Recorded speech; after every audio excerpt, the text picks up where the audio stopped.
So you want to start a business.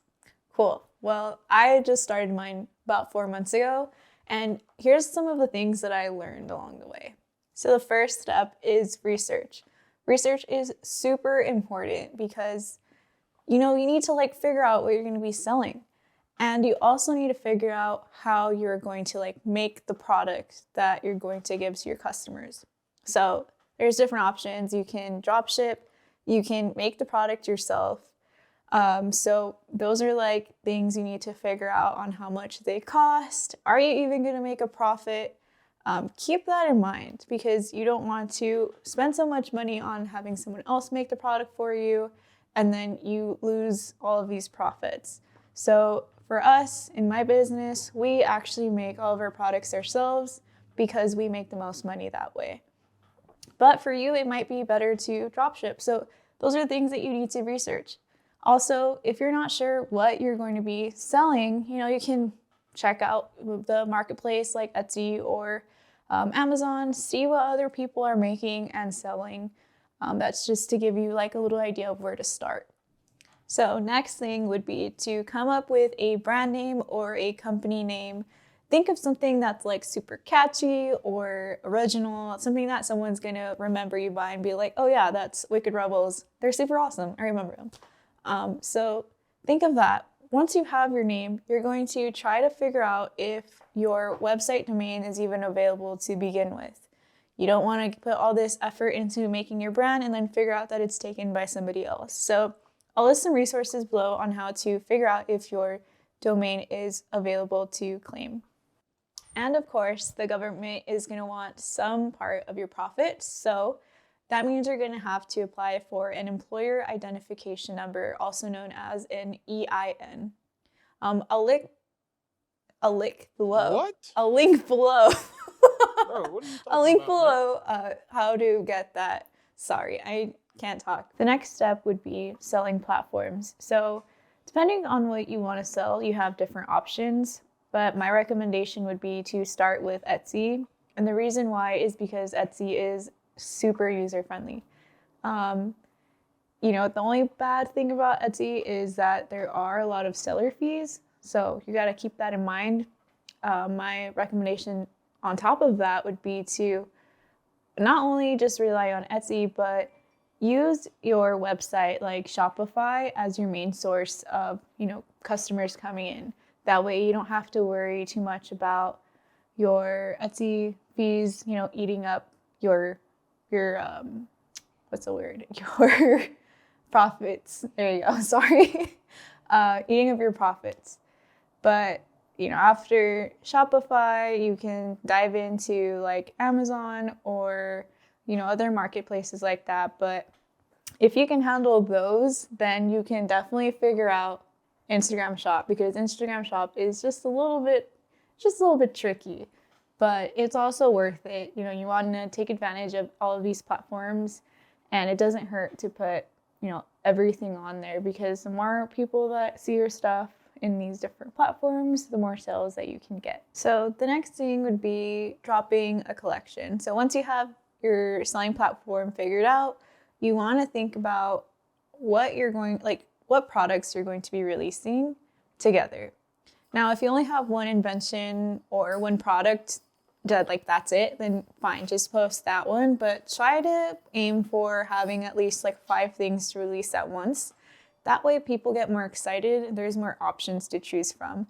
If you only put one option, people aren't gonna really go for it. But if you have a variety, there's always one piece for somebody.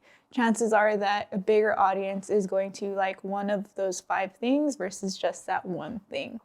Now, another suggestion would be to create a variety of each one, maybe provide different colors or different sizes of that same product. The reason why is that because people like options. So when I was starting my business, I noticed that people wouldn't really go for just the products that I only offered one option for. They liked the ones that I offered different colors in or different sizes in. I got more sales that way. So that's just kind of a little tip from me. When you first start making your products, you don't know what the demand is on what you have. So where do you start? Like, do I make, or how many do I make of each? Like, that's a big question that I had. Like, I didn't know how many hoodies or how many art prints I should make. But I'm going to tell you what you probably should do. So instead of buying in bulk or making in bulk, consider making maybe just a few of each, like 5 or 10, to keep on hand with you at all times for pop-up events or to take pictures of for a website, stuff like that. Then start taking in information, jot down like what's working and what's not. And then once you know what is doing great, what's a success, what's hitting, then you start making more of that. And then you're good to go. You don't have a huge warehouse of stuff that you're never going to sell. You know, you saved yourself some money. So I hope that helped you, because I definitely needed somebody to tell me that when I started. All right. And here's the hardest part that I've had to face as a business owner is, I'm pretty sure everyone else has, is marketing. So marketing is super tough. When you start your business, nobody knows who you are or what you're selling. Your job is to try to get out there and touch as many people as you can, get them to know what your brand means and what you're selling. So how do you do that? Well, basically you can start with your friends and family. Your friends and family are going to support you because they love you, but hopefully they love your product too. So it'll help you share your posts on social media, even by wearing your clothing or using your products. They'll help you spread the word. Once the word is out there, you're going to get followers from that. But that's not the only way that you can do marketing. You can also do, and this is my favorite, you can do pop-up shops or little markets, kind of like farmers markets. And you can find those on Instagram by searching vendors needed, or basically pop-up market as a hashtag, and they'll come up. You can apply through their Instagram webpage and see if you qualify for their application. And usually there is a tiny fee. So I do want to talk about that fee, because here's some of the things that I learned doing these pop-ups is that sometimes the fees are really expensive, and your space that you get at the shop is tiny. You get a 6x6 table for, let's say, $200. And then the time of the event is really small. So you're only there for 4 or 5 hours. That's not worth the money. There's no way in hell that I'm going to make back $200 in that amount of time. And maybe if I did, I won't profit very much. So what's the point? I mean, I guess you can say the point is you're getting exposure, but it's tough when you're starting your business and you don't have very much money to get far, you need money, so you need to keep those things in mind. Ads are also something that you can try.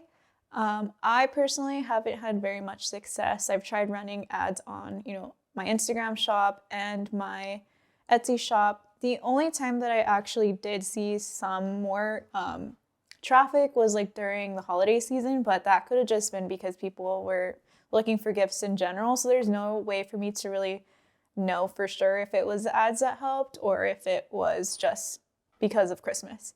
So keep that in mind also. If you have a big budget and you don't really have enough for marketing, maybe that's not the best way to go about it, but hey, give it a try. Maybe it works for you. It didn't really work for me. Another thing that you can try is to reach out to influencers. So I recommend doing this highly because I've had success. Just recently, I reached out to an influencer in Australia. She was awesome. Shout out to Emma. She made a TikTok video wearing some of our hoodies and our t-shirts, and basically it was a hit. We got some sales, we got some following from that. And this is good because, you're finding people that actually like your stuff and they want to follow you. So you got some fans now. It's awesome. It feels good. So do that. But I will just let you know that it's not that easy. It took so long for us to finally find Emma. There's lots of influencers that will just straight up say no to you, or just tell you yeah, I'll do it, but for $6,000. Like, you're kidding me.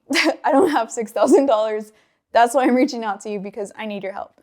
But I get it. They're trying to make a living too. So just be prepared for those things and don't let it get you down when people tell you no. Just keep going. I promise you're going to find one person that actually, likes your stuff and is willing to help you. And lastly, it's super important to create a mailing list. So when you go to these events or even on your website, create a way that people can sign up with their email. And when you have like new product drops or you have sales going on in your shop, they're aware of it, and then they know that something's going on and they'll come and buy more of your things. But thank you for watching if you made it this far. I know that starting a business is really tough and scary, but once you start, you just keep going, don't stop, ignore those negative thoughts, and just keep pushing. Make your dream happen. It will. Anyways, I'm not a professional, but this is all first-hand experience that I've had starting my brand, Wicked Rebels. So if you feel like you're not going to be able to do it, or if you're just having those negative thoughts, just keep pushing forward. You got this. Recently, we have transitioned into a clothing brand. Initially, we started as just like a tattoo flash print, art decor business, and now we're making clothing. So it's awesome. And you just have to be prepared to keep growing and you'll be fine. So anyways, thanks again. Check out our merch at wickedrebels.com. Have a great day.